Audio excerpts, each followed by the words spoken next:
the populace and everyone has little to no respect for your rulers. For one simple reason. It's the same out there as the same inside, is because your ruling powers do not exercise unrestricted, unrepentant, unappealable power. Specifically, your powers will not tell the people to do something. They will not make a decision and tell the people to do it and then unconditionally enforce it. Now, why is it that no one, except those few people are outside the bell curve, on the fringes, but why is it that the population of the planet Earth, by and large, feels so poorly about themselves? I just told you. You can take all your books on psychology. Those of you that's ever been in analysis, you can take I suggest take a pistol with you and go back to the psychiatrist and try to get your money back. But any time that you feel bad, I'm telling you why. I'm telling you exactly why. I am wrapping you up from words, in words, from beginning to end. That's it. If you had the kind of arrangement that I was trying to describe for you that is appropriate and is a fair description of things out there, if you had rulers in you, if you had a ruling family, if you had some power, if you had some seat of power in you that would make a decision, comma, let's hold it there because you are full of goddamn decisions. You've been making them all your life. Everyone has. Now back to what I was saying. They make decisions and then in an unappealable, unconditional way, they direct the people to do it. And there is no recourse, there is no court of appeals. If you did that, you would not then be part of that fringe I was talking about. You would not be, as they call it in the city, some walking egomaniac. You'd probably disappear. You'd probably be so bland that you could go into an apartment and merge with the beige. But you would not feel bad about yourself, as you call it anymore. You would have no fears, you'd have no nothing. If that's what that's not what you described that you thought you were after when you started. If you'd like to be able to, if you had to, live in a dark room, in a dark house, not knowing how you got there, not knowing exactly who you are, but like to live there in peace,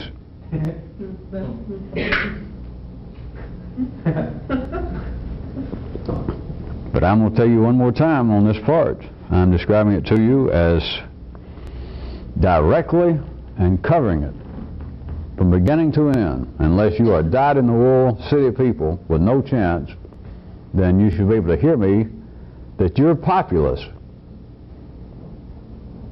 has little to no respect for you, because your ruling powers will not unconditionally enforce that which they decide to do.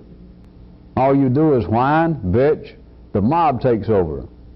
The ruling powers will step back out, whether it be for split seconds, whether it be for a minute at a time, and holler, here, here, enough of this.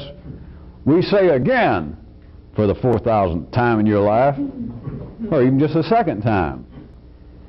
When you're dealing with power, 2 times is too many. If the king's going to come out and holler, all right, I want this crowd dispersed, and I want it done in 5 minutes, and he comes back in 5 minutes and they're still there, and he says, all right, I'm going to give you 5 minutes more, that man's done for. He may hold on another day, but the people have lost respect. I'm talking about real respect. You can forget the dictionary respect. I'm talking about the reality of the word respect. And I'm also encouraging you, I'm telling you directly, you might as well forget ideas about fear and in the ordinary sense of the people are simply afraid of power. That's what power is. What the hell is the sense in having power if those with whom or against whom it needs to be exercised do not fear the repercussions of not following it? Just because you grew up externally in a place that claims to be a republic or democracy and they talk about political freedom and that you shouldn't have to put up with power, that you are now 40 years old and thank God, heaven forbid, but thank God, well heaven forbid, but thank God that your mother and father is finally dead and now maybe you can live your life like you want to, seeing as how you only got probably another 15 years the way you're going now. But here you are at that age and people still believe that I want to be free from power. That's a lie. What you want to be free from, what everybody wants to be free from without knowing it, is real low rent exercise of power. What you want to be free from is a simplistic, a dunderheaded, a pecker-brained king. That's what you want to be free from. But nobody wants to be free from power. What would you do? Why are you here? You're wanting some kind of power to direct you. If you weren't here, you'd be at church. If you weren't at church, you'd be out as a part of the young Republicans, the young Democrats, the young socialists, if there are any young socialists left. What is lacking is the unconditional, the unrepentant, the unapologetic, the unappealable exercise of power. That is what is frustrating from the viewpoint of this now. And the city is just right, just as it should be. But internally, your people have got no respect for you. And this is surprising. Not once you see it. But that is part of the hobby. That is the part of the hobby of being alive. That is the warts on the life hobby. That you continue to decide, you and everyone else, well, I'll do so-and-so. As far as you're concerned, that's enough. The king mumbles something. The king just sits on the throne and thinks something. And other people are supposed to know. That's why you're king. So you think, I believe I will do so-and-so. Nothing. Nothing happens. Except you think it again.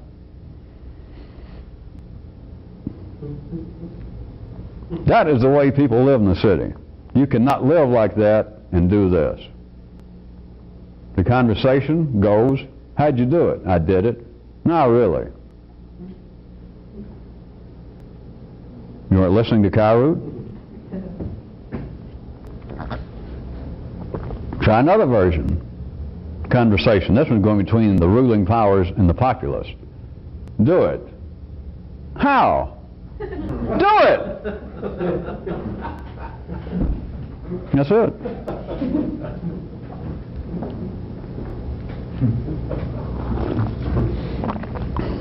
Some more pieces from the other night that I started mentioning. There are two royal bloodlines in life. There is literally one that I mentioned, if you people had never put it all together. There is that one which is visible, it is family, and it is secular.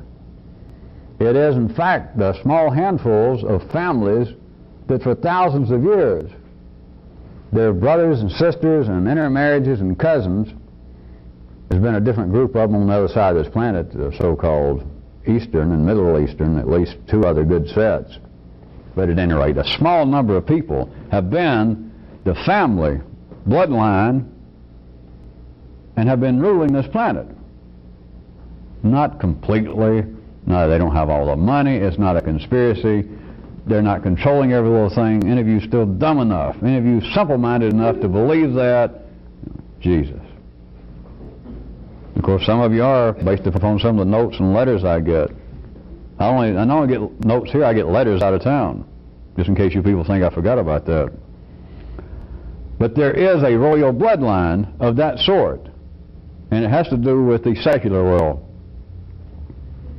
There is another royal bloodline.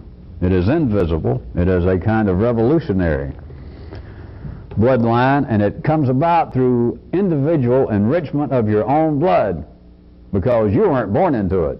The first royal bloodline people are born into. Now, although I admit that some of you look almost as dumb as King Carlos, Juan Carlos, a splendid living example, none of you, as far as I know, were actually born into one of the secular royal bloodlines out there. So I assume that some of your people's peculiar looks are not through inbreeding. I assume some accident, or you played with yourself too much when you were a child or something. I don't know. But I assume it's not from that problem. Because this other bloodline, you are not born into it. And in the city sense, we'll say it's not intrinsic in the city sense. It's not inherited. That you are not born in a royal bloodline such that your family, that your mother or father was involved with this. Now, all of that is very far removed from any correctness, but I've got to describe it some way. You were not born into any of the royal European houses of the Stuarts or the Hanovers or whoever's left. You were not. But this has always been a separate kind, literally, of a royal bloodline. But it is not hereditary. You cannot inherit it, and you can't pass it on. Just because you have children does not mean that there will be as big a dunderhead as the people next door to you. You cannot. It is not that kind of family, visible, secular bloodline. But it is a royal bloodline. It is in one generation. It is in one individual. And it comes about through not this royal blue blood that you inherited, as the ones that have been running the royal houses believe that they are privy to. It is that you produce it yourself in your lifetime. It is an individual bloodline, but it is real. It is real. And there have been, now I guess I can give you something. You people got wild enough imagination, some of you anyway. It is not inheritable, but there has been historically. There is a kind of linkage between the peoples that have done this. Those of you that are getting too old to play with yourself, then I give you something to do. You can play with your mind.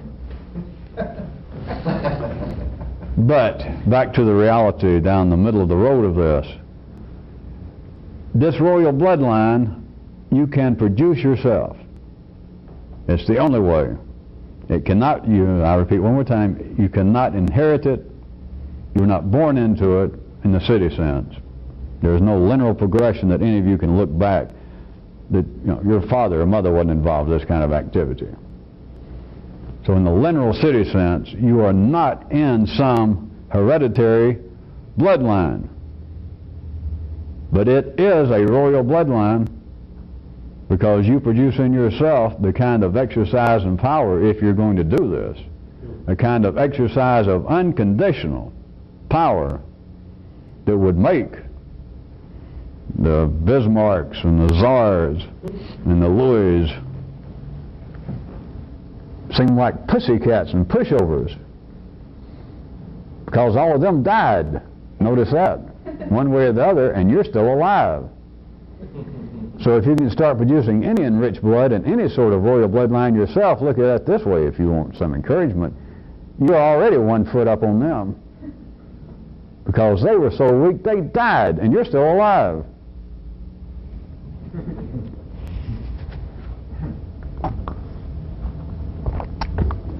Another piece. I want to remind you, this is a continuation of something else I started, to remind you of the inescapable, unredeemable dumbness and simplicity of all populaces, all crowds, all mobs. There's no exception to that. It is known in a very crude sense in the city all the way from the kinds of axioms that you cannot expect anything creative or anything worthwhile from a committee. That kind of comment, all the way from that to the kind of unspeakable, abject fear that many reasonable people have of any mob. So all across that spectrum, there is a kind of very simplistic verbal awareness of this that life has let seep out. That people in the city sense, ordinary people that are fairly intelligent just at the ordinary level, have a kind of awareness that nothing good comes from a committee, nothing real creative.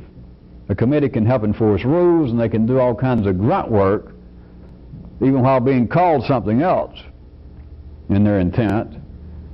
But humanity, at a certain level, has this crude awareness that art, science, invention, anything at the city level worthwhile will not come about through a committee. It simply never has, never will. All right, take that as being fairly innocuous, and then run the spectrum over to this, that many people, and not simply those of unusual fears and city sensitivities, but again, just fairly reasonably sane people in the city sense, have a correct fear of mobs. Not just committees now, but a group of people, and they get upset about something. They get upset about somebody of a different color, a different religion moves in their neighborhood, or a group of people get around a car wreck, and somebody says, well, this guy ran into him, it was his fault, and suddenly, maybe you're just a passerby there, you begin to feel that just 2 or 3, and then 4 or 5, and then there's suddenly a small mob of people, and you can't even really tell what they're saying or talking, but you got to feel that this mob is about to get dangerous, that they're about to, in this case, they're about to very likely attack this guy that somebody said, he ran right in and killed this family right here, that guy over there. There is a mob spirit. I'm taking it to an extreme. I'm sure I've given you enough example that many people at the city level recognize this. Just let me out of here. Forget what the idea seems to be behind this. Forget what principles, as they call it, or what the purpose of the mob seems to be. Is just, God, get me out of here. If any of you have ever been around anything close to a riot, I don't have to push that, but you should be able to feel what I'm saying. It will make fears of atomic bombs and greenhouse effects and starvation. If you've never been around to feel that suddenly a mob is about to come alive, worse than an earthquake, tornadoes. Between those extremes, those verbal extremes, you simply need to understand, I'm telling you, there is an unredeemable dumbness to populaces, to mobs, to crowds. The mob and you individually is unredeemably dumb. It is inescapably crude, and it is dangerous. That is the way life is made. There is a way, I'm not going to pick apart the rereading of that old one about the man who found himself in the house, but there is a piece of that in that story, a piece of what I'm talking about. Now I want to point out something else, to jump back from you individually for a second. Being as how this is the absolute case, I want you to make note of this, that there is no assistance, there is no help possibly arising from any mass activity. For instance, religions, anything that is popular. Now in the city it's irrelevant, it's just a hobby. But I am telling you, as far as any real assistance, that is anything that might change the workings of your nervous system in your lifetime, anything that is a mass activity has nothing to offer. It is dumber than you are. It is cruder than you are. It is more simplistic than you are if you were just average. There's no exception to that. All religions, all of them, if you were just walking around city level, average, contrary to what people believe, what life makes you believe, that is a collection of people, all of these great rabbis together makes this religion greater than I am, greater than its participants. All of these priests, these cardinals, these theologians make the Christian church greater. Why else? If somebody had to defend it in this way or explain it, why else would you attempt to take refuge in an institution? While already knowing, I just pointed out 5 minutes ago, that people have a crude knowledge that committees can't do anything, that mobs are dangerous. And they'd go, yeah, I could get almost the entire world to agree with what I was talking about 5 minutes ago.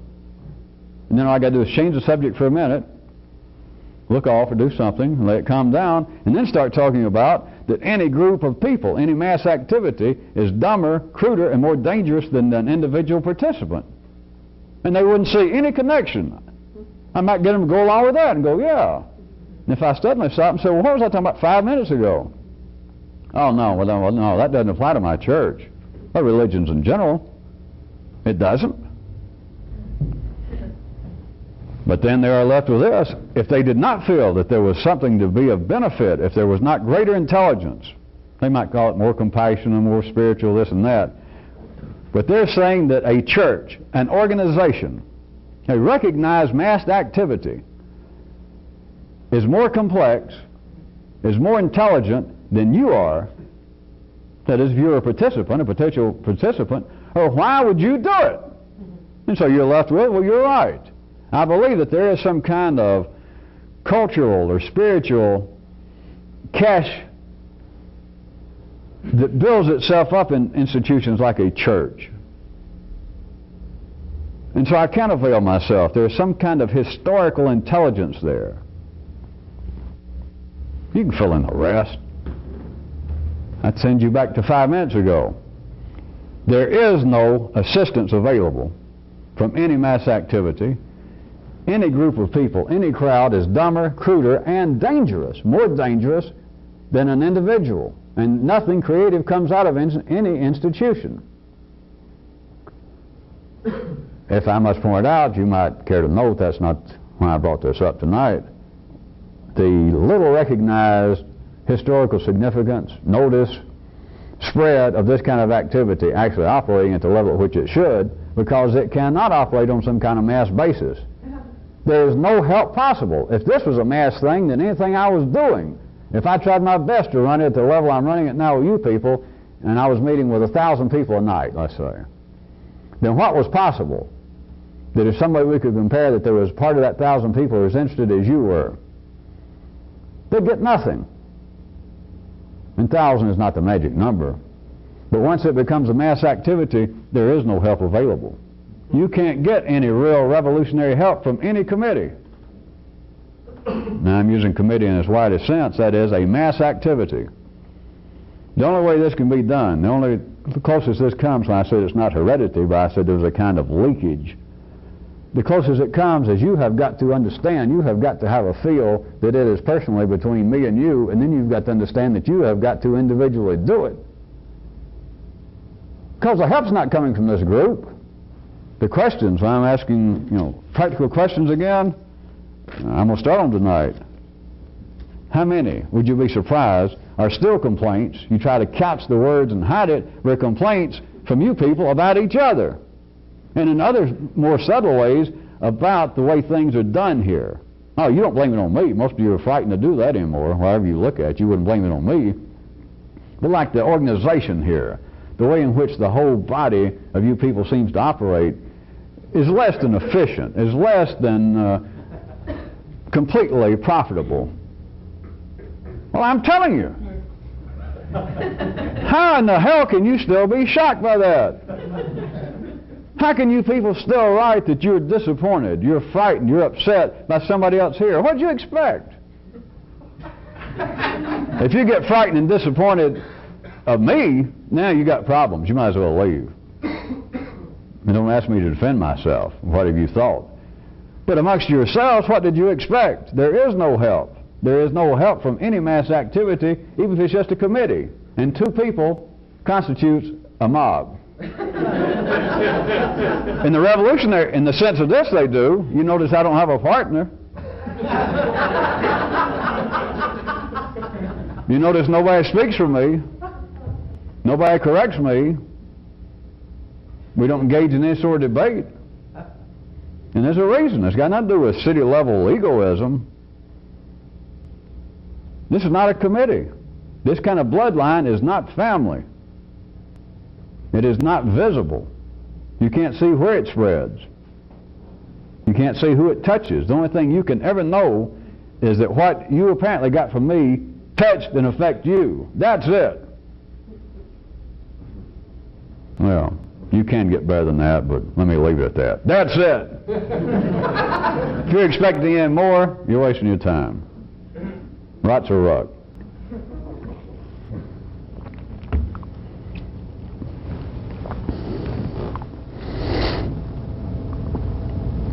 This has, much of what I'm talking about tonight, if you hadn't noticed, but I'll go ahead and say it for myself, has such far-reaching effects that I could talk for months. And since I'm not going to do that, I'm just going to talk just almost hardly any at all, to be technical. But let me repeat 1 or 2 things right now before I scoot on. That I'm telling you absolute, unknown, scientific facts that affect everything you do, and the ignorance of which not only affects what you do, it trips you, it strangles you. And that is that the populace of you, the majority of what seems to be you, continually, has almost, well, I'll be decent, has little to no, to quote myself, little to no respect. The truth is, oh hell, you know the truth. I was going to cut down little to no respect and just be blunt about it, but be blunt with yourself. And I told you why. It's because you have no ruling power in you. Nobody does. Not you personally and individually, but people are not born this way. There is no ruling power in you that will exercise unconditional, unrepentant, unappealable power. You cannot, or you never have engaged with the conversation of do so-and-so. How? Do it. That's the end of the subject. Of course, a good king, I got to point out to you, would say, do it. And if you knew how to treat yourself, as I know how to treat you, if you knew how to treat yourself the way you should be treated, if a king knew how to treat the people the way a good king, even a good bloodline out here that had plenty of historical lineal backup, and he finally gets to the throne after hundreds of thousands of years of this one family, and he knows how to do it. He takes the throne, he walks out, the populace shows up, and he says, do so-and-so. The conversation would not go through the three lines that I did that I was using sort of as a paradigm of do it, and they say how, and he says just do it. That's really kind of, that's still semi-low rent power, because real power would be the king comes out and says do it. And no matter what, some of the people in their little hearts believe such as, how are we ever going to do it? We can't do it. Nobody will even say how. They just bow and they go out of his presence. Or he just says, do it, and he leaves. Or he says, do it, and he looks like, any questions? And there's not a one. Not a one.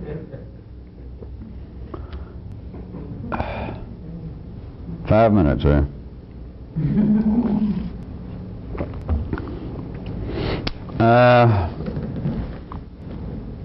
We're going to cut off the public tape on this side. So I will pick up one thing. I'm going to have to, I will want to probably expand on this later. But the one that Kyroots pointed out, the last one I had read by Paul tonight, is that humanity is in captivity. And until you understand that, nothing makes sense. But it's captivity, not exile. Because almost this whole planet has stories and hence their own beliefs that they are in exile, all the way from the stories of Adam and Eve being driven from the garden, or the feeling that we're all Jews in Egypt, or that we're all Christians cut off from the Godhead, that we're in exile, that some kind of temporary anomaly. It's no temporary anomaly. You're not in exile. You're in captivity.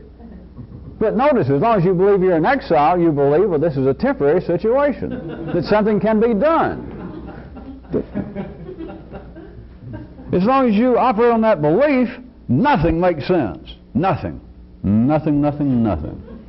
Except fairy tales, myths, ideas of gods and paradise and demons, and waving packs of cigarettes and Playboy magazines saying, look what I'll trade you if you'll let me be more intelligent. It's living almost as though your intelligence is in exile.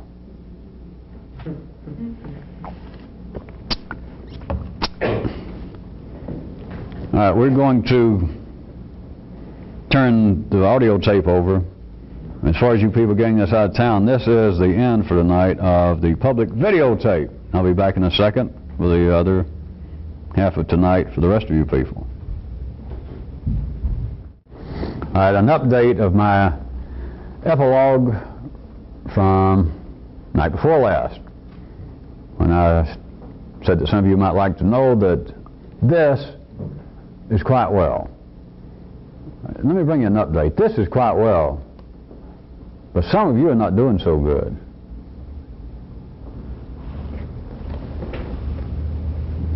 This is always well. And since I personally seem to be involved, I'll include myself, but some of you here and out there in those other cities getting this tape on a regular basis are not doing well at all. For instance, I increased our meetings from once a week to 3 times a week to assist. Now, I'm not surprised at this, but now it's time for you people to take notice that with many of you people it has become a hindrance, not a help. Become too much of a chore to be here, like it's overbearing, that there's too much going on. Also, this grand old predictable city, but quite dangerous, because some of you I about had it with you, but it becomes oh so familiar. Once a week was one thing, especially if you didn't see me, you didn't hear anything, then just once a week show up, then a good hour and a half of this. But now, every other night, week in, week out, week in, week out, holidays, rain, shine, whether you're sick, whether you feel good, it goes on. Be here sometimes, be here not. I got a little head cold, maybe I won't go tonight. Very familiar. There becomes a hindrance rather than an assistance. In the sense of what this is, I'll repeat again for the year, if you belong here, if there's a potential of you starting and finishing off your own enriched royal bloodline in your lifetime, I am your best friend. But remember this, I ain't your buddy. I never have been. Nobody's, here or out there. I am not your fucking buddy. And I don't care what you think about this, I don't care what you think about me and all that. And I don't think about you. If this is what you're interested in, I am your best friend. I'm the only friend you'll ever meet. I got news for you. You can go off and get into another hobby, it's fine. Some of you are going off and getting another hobby whether you want to or not. And it's fine. I assure you things hadn't changed, as I've always promised. If I throw you out, if you leave, you'll go ahead and live out your life and all is well. You'll be as well as can be expected. But you, the rest of you, you're going to have to grab hold of what's going on here. You're going to have to take this on an individual level. You've got to forget. You've got to get over these kind of nagging beliefs that whip up around your ankles and nibble at your toes and your heels like little waves on the beach, that this is some kind of mass activity, that it's not just me up here, that there's other help of all these people around you, and you people getting on tape to know that the group is here in Atlanta, and it means something. There's nothing comes out of a group. Nothing is coming out of this group in Atlanta. It's coming out of me. That's it. And some of you, it's all right, and I don't interfere. It serves a kind of purpose if it doesn't go too far, but like out of town, to use that as an example, you people get on tape, you feel so good about knowing this group's down here. And even if you can't be here, you feel like you can't move here. To know that there's a group of people out here behind the camera that are here, more or less, each and every night. Hell, sometimes there's not half of them here. I'm here. But you have some sort of feel that, well, it's good to know the group's here. You don't analyze it that way, but you feel like, well, it's more than just me. It's me and then the ones you know. You know, there's Fred and Mary and John and Bill and all the good old people you know. There's nothing coming out of them. This is a mob. You're not dangerous. Not as long as I'm dancing forward here. But this is all tenuous. Like tonight I can drop dead, or tonight I can say, listen, I'm moving to Rio. No, never mind where I'm moving. This is it. And then you're no longer dangerous. You could try to meet together and say, well, let's stay here. Maybe he'll change his mind or come back, or let's at least we know enough. By God, meeting 3 times a week for the last 12 months, we know enough shit to start our own goddamn religion. We can conjure up our own gods. You guys would last as long as one of these plays run at Evotech. You'd last as long as one of these bands that get together to play here. You're certainly not a dangerous mob. You simply disintegrate. I just want you to understand, this is not to sing my praises to you people, as you know, but you've got to understand, those of you that are going to survive in this, that this is a personal. And the only way you can look at it is the information you're getting. And whatever it is you seem to get, at times it passes beyond just the verbal. And it seems to be something happening here on meeting nights, and other times that you're away and almost feel as though suddenly I'm in your presence. Things happen. You got to look at it as being an individual possibility, and this individual connection between you and I. There is no connection between me and this crowd. There is no connection between me and some crowd in New York or Miami or Los Angeles or anywhere. It's with you individually. And you've got to understand that about yourself. It's not to make you dependent upon me, but you've got to get past the idea of even more simplistic and dangerous ideas that you're part of some kind of New York conspiracy or some kind of Atlanta-based mob activity that may break loose. If you can hear me, I'm not going to dwell on this part. I'm going on to the questions tonight. But to be most efficient at this, you've got to see that nothing arises, no form of assistance can arise from any mass activity. Mass activity being two people, a two-person committee, a 100-person group. There is no help coming from that. It cannot. If you are a potential revolutionist, any group, even if it's two-people committee, the group is less intelligent, is more simplistic than you are. Of course, you can change that real quick. You can get more simplistic than it is by complaining about the committee, by complaining about the group. Whether I tried to be a good Catholic or Presbyterian for years, and it didn't help me. I tried to stick around this group. And the times that you weren't here, that is me, in the meetings, I tried to get together with them and try to work with them or play in the band or work here at some play, and I thought it'd raise my level of consciousness. A mob, a committee, is not going to raise your level of consciousness, and then for you to get mad about it, for you to feel critical about it, you have just, as we call it in the game, you have just lowered the stakes. Because believe it or not, you have then temporarily become dumber and more simplistic than that dumb, simplistic crowd, even if it was a two-person committee. Because anytime you criticize anything, now remember, I've given you this technically before, anytime if you criticize crap you find on the highway, then you've simply become dumber than shit right then. That's what being critical of anything is. Because you can start off, and I'll give you credit. Let's assume, for the sake of argument, that you are more intelligent than a pile of horse shit. But to step in or to get mad at it, then the credit I gave you temporarily is temporarily taken away. Because at least it didn't criticize you.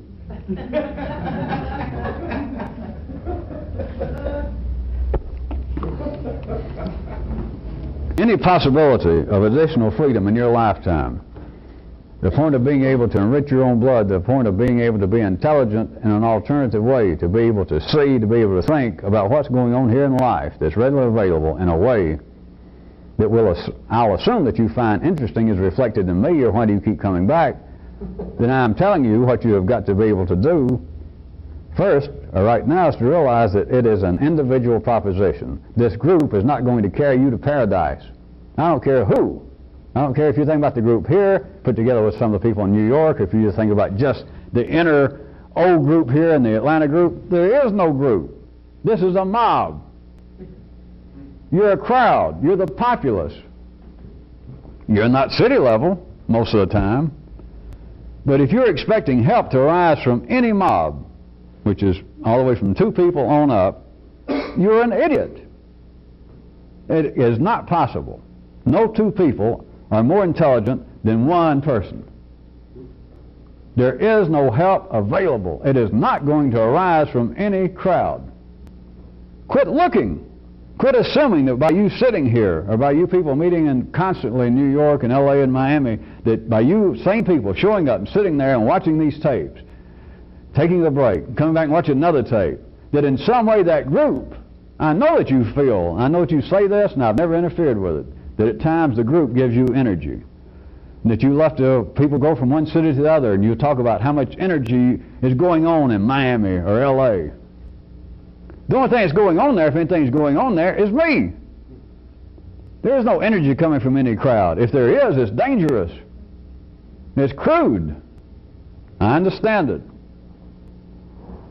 That's why I've never said a word. It's not doing you any damage, or I would have said a word. But if you're expecting help to arise, that in some way, that just the fumes of other people being here are going to arise and permeate your little nostrils and your brain, and that just by being here with the other people, even if you kind of doze off or you don't pay a lot of attention, it's like the people around me are paying attention on nights that I'm not up to speed. You're an idiot. You're run-of-the-mill city fools, all you are. And I know who you are, and I know when you're doing it at nights, if I take any notice of you, and I just press on, that I have to go ahead and treat you all like the populace. But there comes a time, periodically, which is one of those times arising again, that the king, that is me dancing forward and dealing with the populace, just, it does no business for me to point out and say, well, I told you so, but I'm just going to cut some of you suckers loose. I'm just tired of you.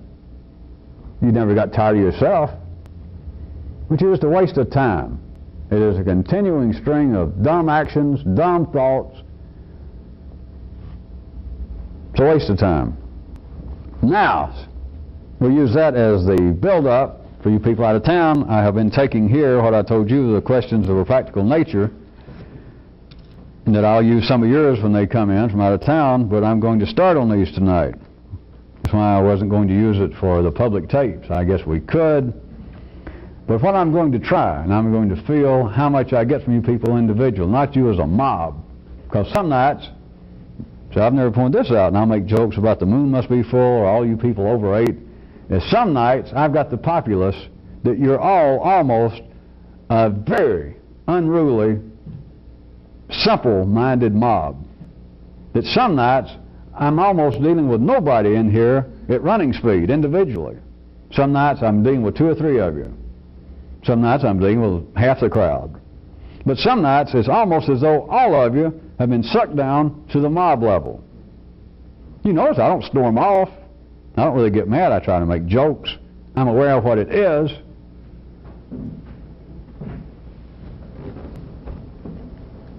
But I'm going to respond to these questions in a specific way. And I'm going to feel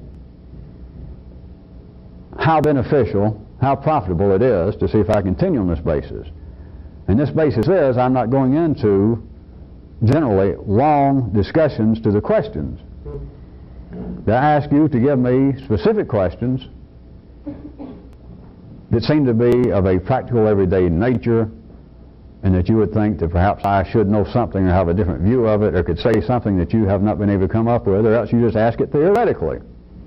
You can put down it's a theoretical question. You can put down it's somebody else. I don't care. If I know better, you notice I don't wave it and call your name and say, hey, you ain't asking about somebody else. This is true about you, sucker. But I am going to respond on this basis.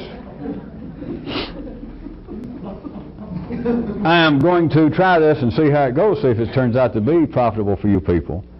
I'm going to respond very directly, very simplistically, and I'm going to jump right on behavior, because that's what you're asking. The ones at least I'm going to start out with, I grabbed a handful that I put little marks that were of specific nature having to do with behavior, not theoretical things. I'll get some of those if I find them profitable.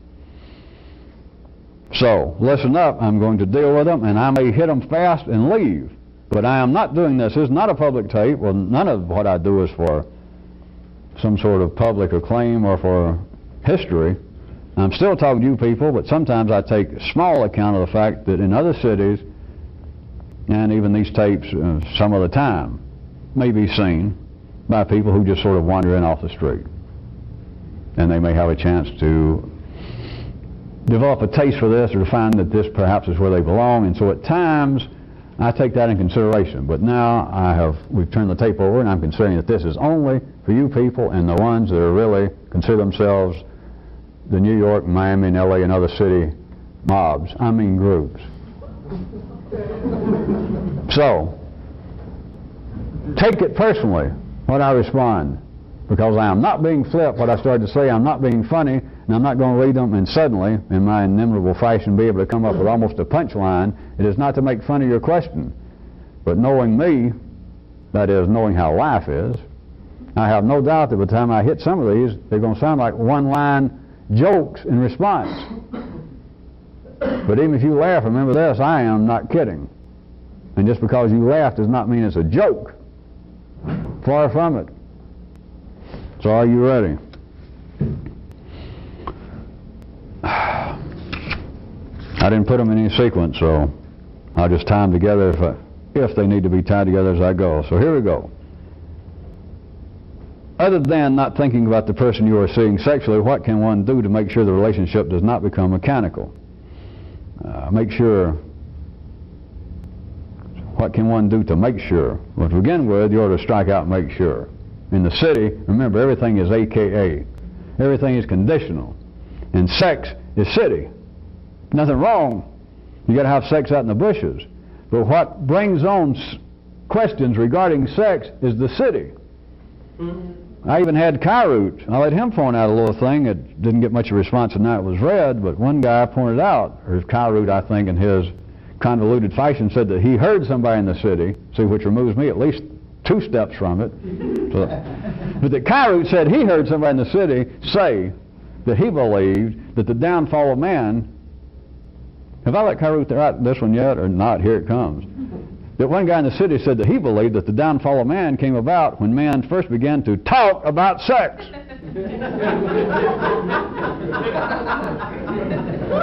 I might also refer you back again. I'm not going to say anything else, but the story tonight, the first one I had Paul read about the guy in the house and the voice, connected to the same thing, talking about sex. All right. What can I do to make sure the relationship doesn't become mechanical? You can't make sure.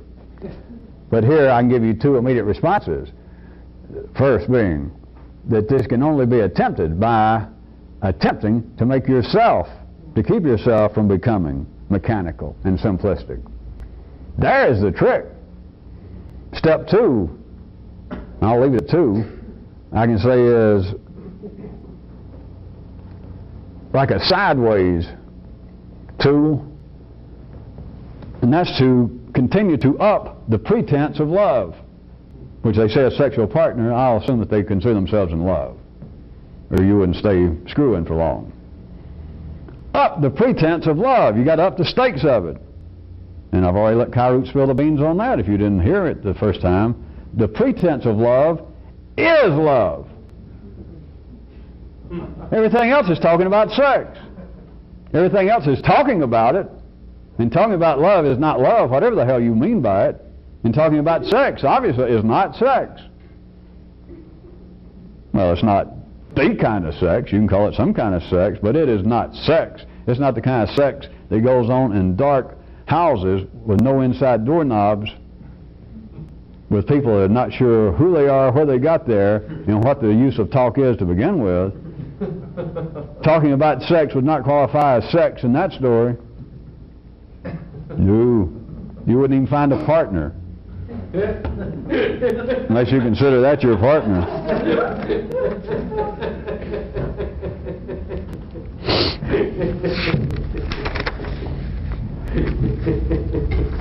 Well, 3 of them with sex right in a row. I'll come back in a minute so we're not talking about it all at one time. How can I avoid being fired from a job in corporate America?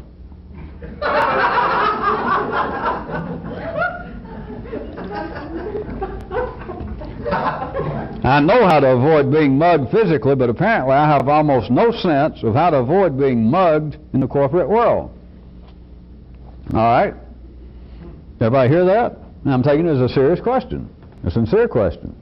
Let me tell you, and all these questions you got to understand, no matter what you people think, they come from city level originally.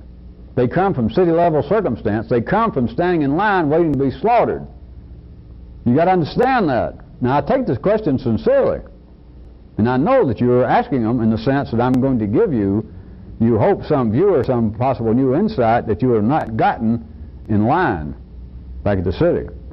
So the person saying that they know how to avoid being mugged physically, but apparently they just got no sense of what's going on in the kind of office and corporate intrigue that can get them mugged and fired. It shows one thing. It shows that the person doesn't really care if they do get mugged. That's it. It's not psychological. Don't make me waste my time and you suddenly fall back into the arms of high school or college psychology and say, well, you mean that everybody unconsciously gets what they want. If that's what the hell I meant, that's what the hell I would have said. You got to forget all that. Well, if you hadn't forgotten all that, you're in terrible shape. Is there a proper way to encourage someone else in this, to shake off ordinariness? The ordinary habits and intelligence, we'll assume. other than by looking after yourself. All right, at the city level, here's the truth. Always has been, axiomatic, that yes, you should be able to help someone else. That's the city truth. The correctness, not the truth now, but the correctness of it, the complexity of it is that within life's machinery, everyone has had fair warning, and that's it. Everyone has had fair warning. Every story, everything that seeps out down to the very cellular level of humanity, to the singular cellular level, ends up in every part of this planet with a story somewhere that the gods, the forces of creation, made man and said, look, and gave him warning about at least one thing. And man turned right around, and you know the rest. And every human in the city, every human born into this cellular complexity of life, and you've got no exceptions to this, has that feeling. Everyone has been warned fairly once. After that, you got to forget it. Did you hear the answer to the question? There is no way to help anybody. I'm not being discouraging, and the person asked about somebody in this group, and that's not the only question I got about this tonight. And that in no way, for those of you, anybody who actually wrote this question, or those of you that are listening to it and internally maybe want to deny that you're now hooked up sexually with somebody in this group, and you think, oh, I wish so-and-so, my sexual partner here in the group, if he or she would, some of the things they do, I'm not trying to feel superior. If I could just encourage them, if I could just do so-and-so, blah, blah, blah. You might as well be a damn Baptist. You might as well be a city-fied idiot forever. Everybody's been warned once, not by me, because I've warned you a handful of times. I'm dumber than life, see. Everyone has had fair warning. If that did not take, forget it. After that, all you've got is a hobby. And to try and do this, you have got an unprofitable hobby. Because at every level, starting from the basic one up, at every level, everyone has had fair warning, and that's it. Case is closed. And if the people don't realize it, I don't care if they're your husband, wife, brother, sister, child, there is nothing can be done. Nothing. Is that plain enough?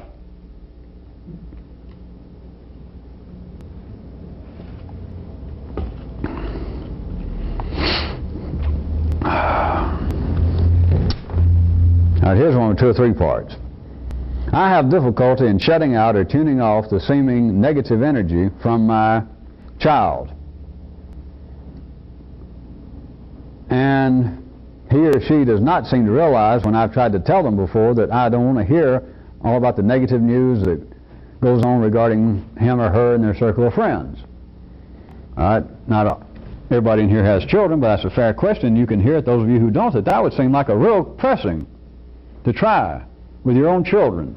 Of course, if you had the right, if you'd found me soon enough and heard the truth, you could have turned your parents sort of into children. And so those of you who don't have children, you could be asking this about your parents. But most of you, it's too late and you don't know how to do it. But the question, think about how serious this would be if you did have children. You got that first part of the question. Is how can I make, and it wouldn't have to be just a child, you could say this, the question would be about your parents, your husband or wife, or your partner here. How can I make them understand that I don't hear this negative news after I tell them? Now listen. I know this sounds like a real problem, and not just in this circumstance, but I'm going to tell you exactly.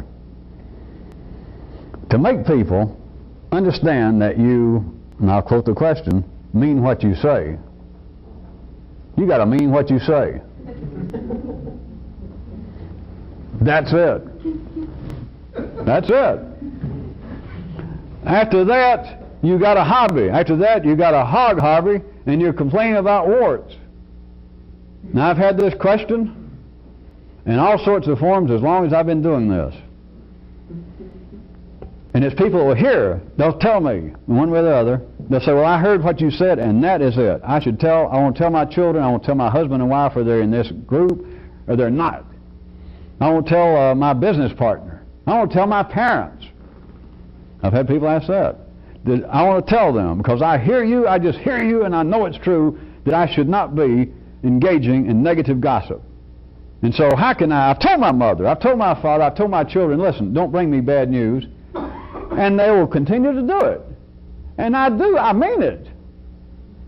And they won't listen to me. You don't fucking mean it.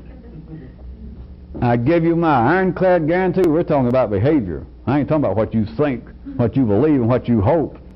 I'm talking about how life is. If you mean it, they understand it. That's it. You can tell somebody forever, don't do so-and-so, son, daughter, mother, don't do so-and-so. No, I mean it. I mean it, don't do it. I don't have to go into cartoon scenarios of this, do I? I'm telling you what happens in life. It happens with individuals and families. It happens apparently on larger scales between institutions, between individuals and institutions. But this whole idea, the question, and the person just put it just right. They put it emblematically, historically correct, of saying how can I make them realize that I mean what I say? And there's only one way. You got to mean what you say. That's it. You can talk, you can discuss, and all you're doing, and I'm being charitable, you have now become that which should have been a sovereign, a ruler, and you are taking off your crown, you're giving up all power, and you're walking down with this unruly mob, which is your family, literally, your children, your mother, your father. It's everybody but you. It's everybody but you and me as far as you know. You're going down there with them, and you're trying to say, hey, look, now I told you people that we weren't going to have these large assemblies out here and you people dropping garbage on the street. Now I've told you that over and over. And you expect that the people, that the king goes down there and whines enough that they're going to go, oh, all right.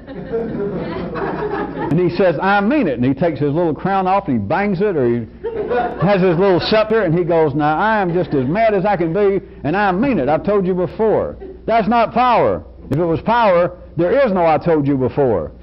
Real power is you tell. So there is no afterwards. So afterwards you can't say, well, I told you before. If you tell somebody, including your own family, if you tell somebody something, it has to do with behavior. You say, do not tell me bad news about your friends. Do you hear me? Do you understand? I didn't say specifically any bad news. Do I have your attention? Is your IQ still what it used to be when you were in grammar school? I don't want to hear any negative news about your friends, about school, about anything. Never. Do you understand that? That is the only way that you make anybody understand that you mean what you say, is to mean what you say. Of course, thank the gods this has no validity internally to you, does it? There's some more parts I can use of this one. I wanted to read on. It says that I don't want to hear all the negative news that my child brings regarding her friends. Another part says, although I do not wish to be totally in the dark about what's happening in his or her section of the universe, and this seems like a catch-22. If you can't mean what you say, life is a catch-22. It is. That's why nothing makes sense. That's why nothing reaches any conclusion. That's why everyone is dissatisfied with themselves. It's a beautiful. I assume all of you know the movie and that little punchline, the kind of the hook of the movie or the book, the catch-22. Life itself, from beginning to end, is a catch-22. There is nowhere to turn. You cannot stay on the good foot, even if your middle name was J.B. There's nothing you can do unless you can mean what you say. And then it's not a catch-22, because you can execute power. You can say, don't do so-and-so. And they do it, and you kill them. Now, of course, I don't mean that literally, but you exercise power. Then life is not a catch-22. A real king, he could read a book Catch-22, I'm talking about out here, and he'd probably have to have somebody explain it to him. Because to a real, unrepentant, unappealable source of power, there is no irony in life. There can't be. Irony is the unexpected. A real king says, all right, people, do so-and-so. And he don't find her. I wonder if they'll actually do that. It doesn't even cross his mind. I'm the king. They do what I say. How can there be irony?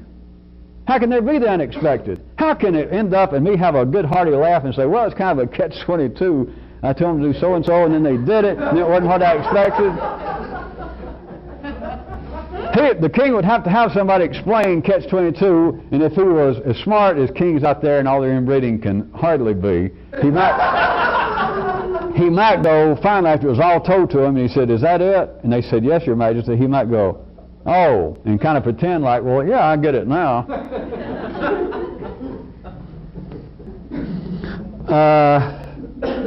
And the person does conclude, let me wrap up one piece of real specific advice. They say, which they should, I do not want totally be in the dark about what's happening. For instance, if their child is got their locker and they're surrounded by people dealing dope in school, and they're afraid that some undercover agent, I'm just trying to think up something right quick, that something could happen and the child needs to tell you, is yes. But here's what you tell people. The same way if you're saying your parents or somebody, is that I do not engage, if you notice, I do not engage actively or passively in negative gossip. Now, if something is happening to you, it can happen to you specifically around your friends or at school, that could have an adverse effect on you specifically, you tell me, and I'll do something about it. But don't come to me and give me something. Do you understand the difference between gossip? And if they don't, you can say, all right, you're my kid or you're my mother. I'll let this go once. And what it was they brought to you, say, look, don't try and stretch and say that what you brought to me could eventually have some effect on you.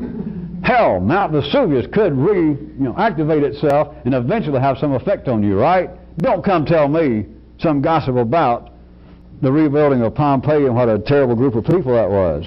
If it doesn't have the potential to be of immediate specific harm to you, don't tell me. Here's a problem. How can a person ever get anything? Power, fame, wealth. Since life owns everything. That's simple to answer. You can't.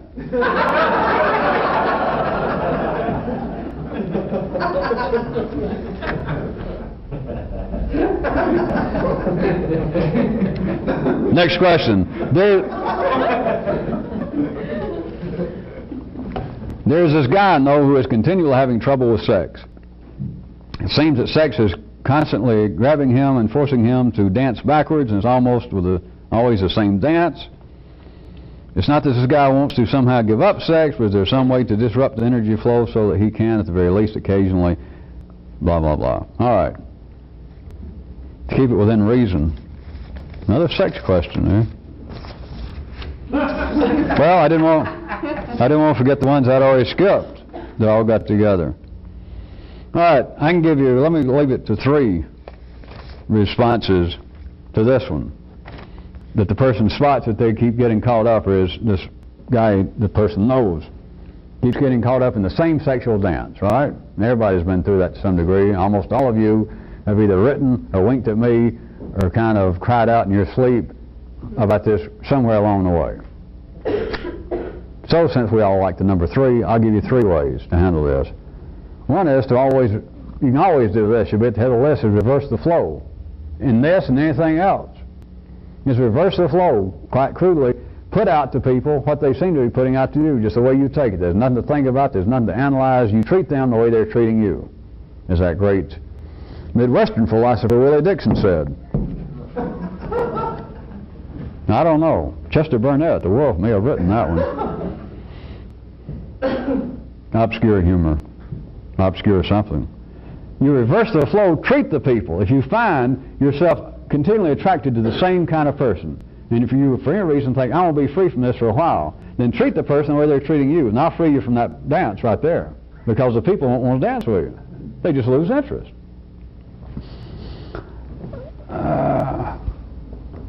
Secondly, you can deal very directly the way we were talking tonight. The way I was talking is you can simply announce to your people new royal orders. See, nobody wanted to hear that. You simply announce to the people, we're not screwing that kind of person for a while until further notice. And then you walk out the balcony. That's it. You don't wait around to say, are there any questions? You don't ask, can all of you people handle that? You announce it. A third way, give me a pen so I can mark these, since I'm obviously not going to get to all of them. A third way is you have to simply look at it as a hobby. You got to take the warts and all, and then just forget about it. That is, go ahead and dance and quit asking questions. That is, quit arguing about the warts. That you want sex at times, and every time the only kind of people you can seem to attract to have sex with, you say, is the same ones over and over, and that you don't like them, or you're getting tired of them, and that it's not all that satisfying. And now your question seems to be down to the point of, in that case, it seems like what? Catch-22, right? I get horny, or I want sex, I want companionship, and I don't like the ones I'm attracted to. All right, you can't deal with the first two I gave you.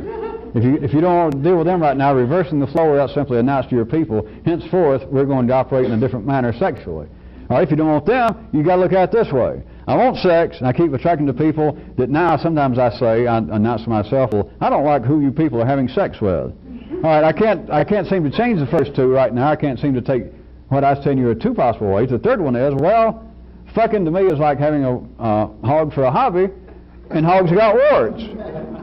So until different, forget it. That's the end of the question, right?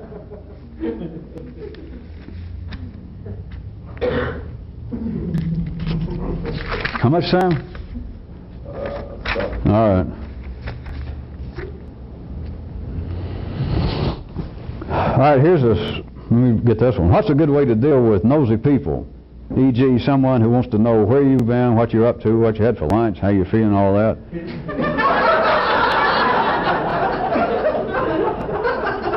All right. You do understand. And the person saying that they can't seem to stop people from doing it. If you truly, correctly, if you royally decide to reveal no state secrets, other people will realize it and they will not ask. This is just another view of that same situation as a question of the person saying, how can I make my daughter or my son or my mother realize that I do not want to hear negative gossip? How can I make them know that I mean what I say? You got to mean what you say. If you are not going to reveal information about you, people will not fucking ask. I'll assure you. But we're talking now about really doing something. That's why I'm not making these side of the tape for strangers off the street. I'm telling you people, you've been hanging around this long enough. As I said, many of you are even feeling like that you're getting overloaded with the verbiage of it 3 nights a week. But here is another great example. And I'm telling you as directly as I can tell you. I'm giving you my unconditional behavioral guarantee. If you decide, if you mean to you that you're not going to reveal anything about yourself, it's got nothing to do with it. Why? Any reason? There ain't no fucking reason.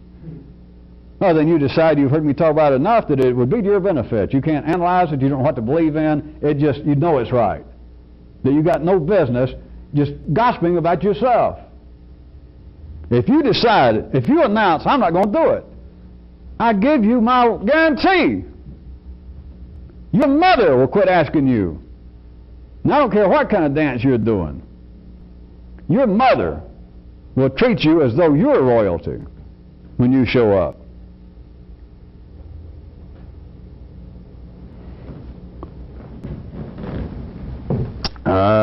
Jesus.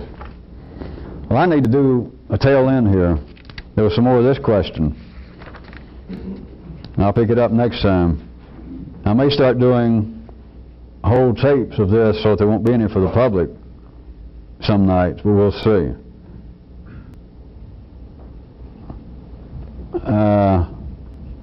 Little epilogue here for you people out of town and you people here. The thing I told you people out of town about sending me monthly postcards, you remember that? Forget it. Put it on hold. I don't care to hear from you because some of you are not going to be here long enough to send me a postcard. So that you can use them or take them back to the post office. Tell them it was a gift. But don't bother sending me. I don't want to hear from you people out of town on that kind of basis until I tell you otherwise. And here and out of town, but let me describe it here and you people out of town can figure it out. From now on Friday night, you either deliver it here or you get it here and turn it over to the front door. Gary's usually around the front door. On a regular old piece of paper like we use, I want you, for the coming week, I want you to tell me how many nights you're going to be here, of Monday, Wednesday, or Friday. And any night you don't put down, don't you show up, because you're not welcome. I'm not going to let you in. And the nights you do put down, if you put Monday, Wednesday, and Friday, you, by God, better be here. It better be an emergency. So stop all this calling. You don't have to call every night. And John, you don't have to sit by the phone anymore. You understand that's simple enough. And I reserve the right, that I may put most of you just on attending here one night a week, and the other 2 nights are going to be by invitation only. But I'm not going to start that immediately yet. But from now on Friday, you get it here. Don't give me any goddamn excuse, I'll throw you out. I don't care who you are.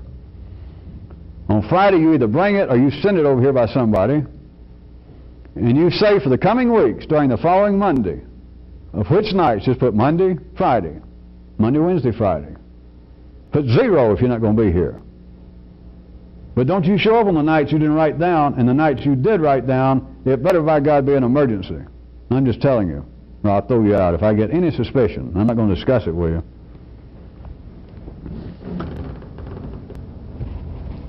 And you people out of town, you do this. Whoever is sort of keeping track in the cities of sending me the reports, you know who you are in the different cities.